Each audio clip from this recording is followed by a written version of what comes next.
I do not have any master except the Filipino people. Nobody but nobody. You must be respectful. Do not just throw away questions and statements. Putang ina, mumurahin kita dyan sa forum na yan. For 3 decades, one man defined the politics of a city and then a country. Loved by millions, feared by many, Rodrigo Duterte promised order at any cost. If you destroy my country, I will kill you. If you destroy our children, I will kill you. Today, he's thousands of miles from Davao, in the custody of an international court. This is the story of how he rose, how he ruled, why he remained popular, and why he's now awaiting trial, even as voters returned him to City Hall from a jail cell.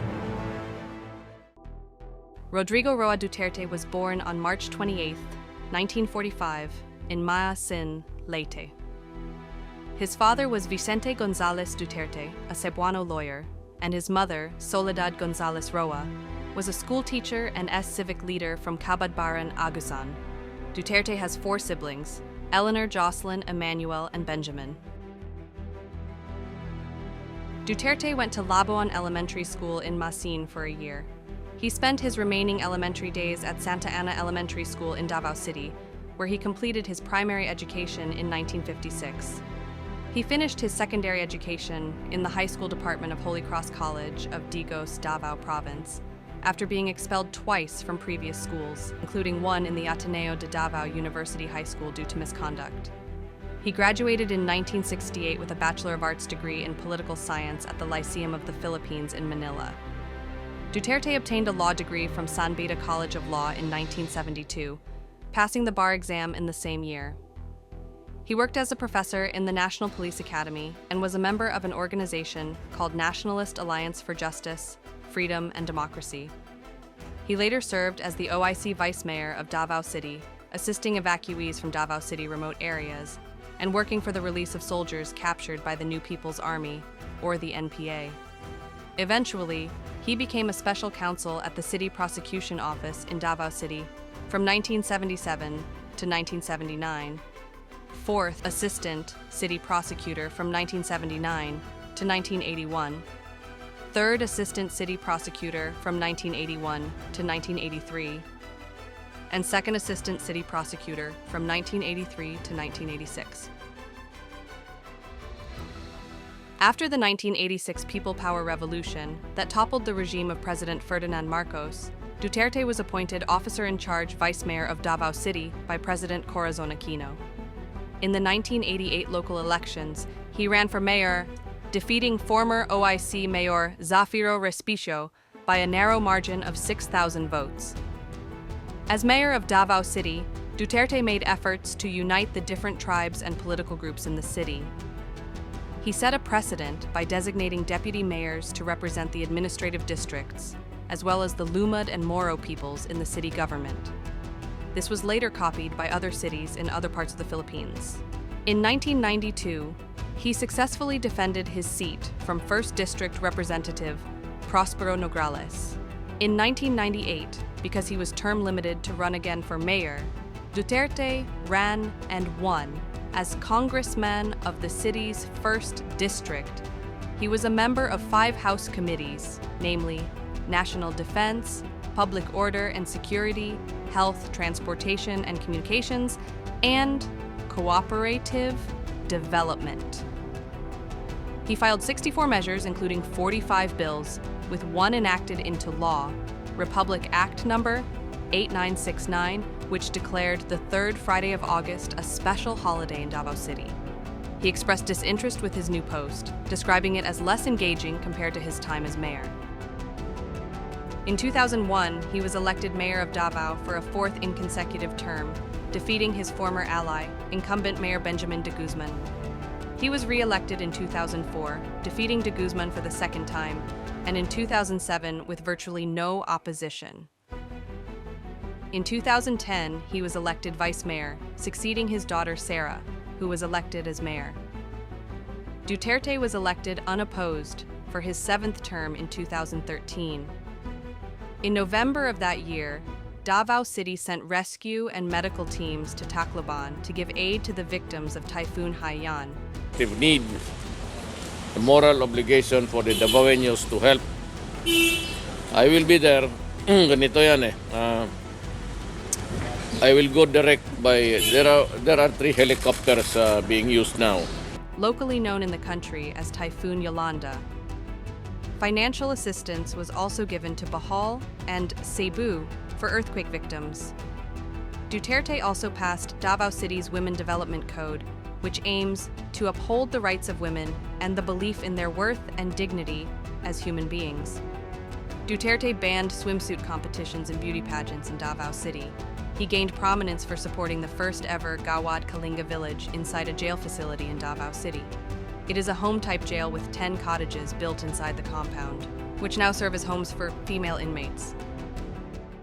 During Duterte's tenure as mayor, Davao City experienced economic boom and a significant decrease in crime from being a conflict-ridden area between communists and right-wing groups during the 1970s and 1980s, and is constantly rated as among the safest in the country. The city also ranks high in the world according to crowdsourced survey site Numbeo, a narrative that gained currency in the national media, creating a widespread public perception that has been a significant factor in establishing support for his nationwide drug policy. The city was also awarded Most Child-Friendly City for Highly Urbanized category in 1998, 1999, 2013, and 2014. Under Duterte's watch, the City Council imposed a prohibition on selling, serving, drinking, and consuming alcoholic beverages from 1 a.m. until 8 o'clock each morning. Duterte signed Executive Order Number 39, reducing the speed limits for all kinds of motor vehicles within the territorial jurisdiction of Davao City in the interest of public safety and order. Duterte also signed Executive Order Number 4, creating the implementing of rules and regulations for a new comprehensive anti-smoking ordinance. A firecracker ban was also implemented by the City Council through the support of Duterte. Davao acquired 10 ambulances for Central 911 intended for medical emergencies and 42 mobile patrol vehicles and motorcycles for the Davao City Police Office. Duterte, through Executive Order Number 24, ordered all shopping malls and commercial centers to install, operate, and maintain high-end and high-definition CCTV cameras at all entrance and exit points of their premises. Supporters credit him for order. Critics point to allegations that a Davao death squad operated with impunity, claims he alternately denied, joked about, or seemed to embrace over the years. Quick pause. Learning something new? Please like and subscribe. It genuinely helps me a lot. Thanks.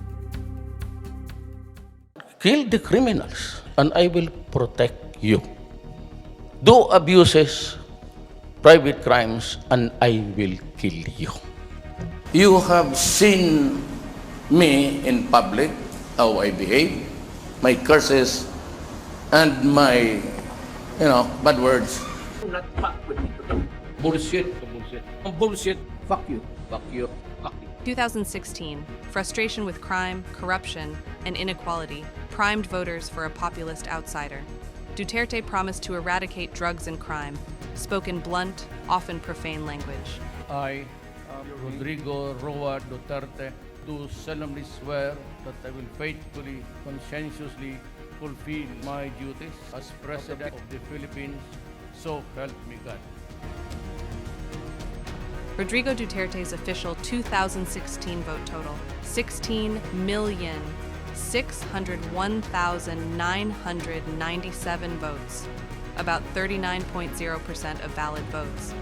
He led runner-up Mar Rojas by 6,623,822 votes. These figures come from the official congressional canvass.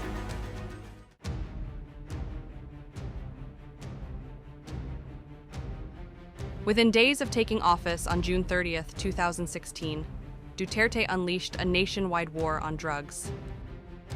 There will be no let-up in this campaign. Double your efforts. triple them if need be. We will not stop until the last drug lord, the last financier, and the last pusher have surrendered or put behind bars.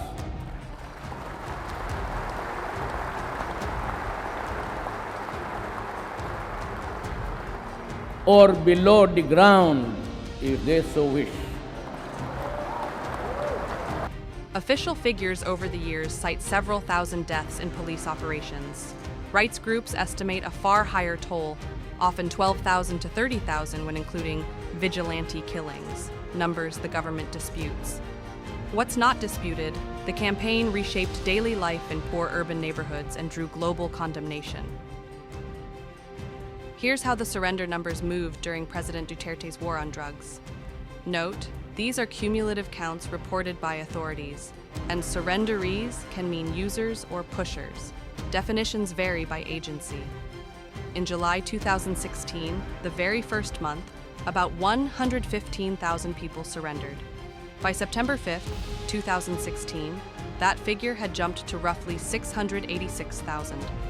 At the end of 2016, the government said 1,007,153.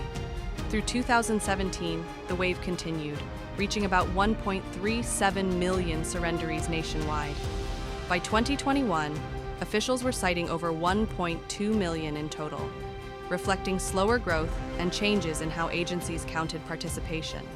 And through 2022, the PNP Recovery and Wellness Program reported 1,231,894 people processed. Supporters argue the streets felt safer. Critics insist the campaign criminalized poverty and normalized impunity. The debate would follow Duterte to international courtrooms. Komunista ng Pilipinas! Mabuhay! Angon mga bihag ng gutom, katwira'y bulsa.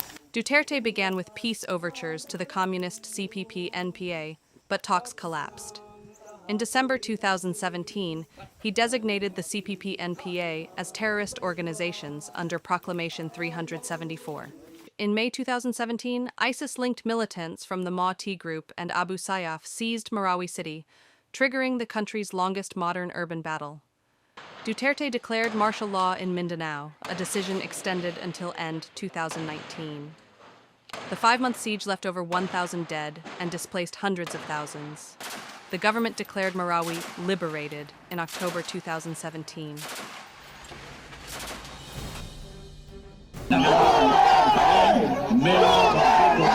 At home, Duterte remained remarkably popular.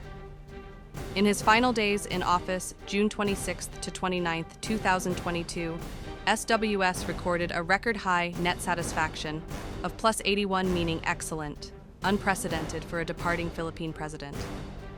Abroad, human rights scrutiny intensified. Both realities shaped how history will judge him. Folks, coming from you, it's very clear. Now that you're asking, sir, for the basis of the warrant, the ICC had issued a warrant pursuant to Article 25(3)(a) of the statute for crimes against humanity. Despite the Philippines' 2019 withdrawal from the ICC, the court retained jurisdiction over alleged crimes when the country was still a member. On March 11, 2025, Philippine police arrested Duterte in Manila on an ICC warrant for crimes against humanity related to the drug war. He was flown to The Hague and placed in ICC custody. Pre-trial proceedings began in March, with confirmation hearings scheduled for later in 2025. Duterte maintains his policies, protected the country. The former Philippine President Rodrigo Duterte has regained the mayorship of a family stronghold as per initial results. Duterte currently detained at the International Criminal Court in The Hague. In May 2025, while detained in The Hague, Duterte won the Davao City mayoralty by a landslide, an extraordinary show of local loyalty. Legal experts questioned how governance would work from detention. Day-to-day duties fell to city officials, and the vice mayor, while courts and the Interior Department reviewed the situation. Whatever the legal outcome, the result underscored the enduring power of the Duterte brand in Davao. Rodrigo Duterte's legacy is a paradox. Undeniable domestic popularity, hardline security policies, and economic projects shadowed by allegations of mass human rights abuses. In Davao, the ballots still show faith. In The Hague, the judges will test the limits of power and accountability. For the Philippines, and for the world, the verdict will echo far beyond one man. Power, accountability, and the Philippines. There's more to explore. Thanks for watching. Like and subscribe. This is Balance of Power.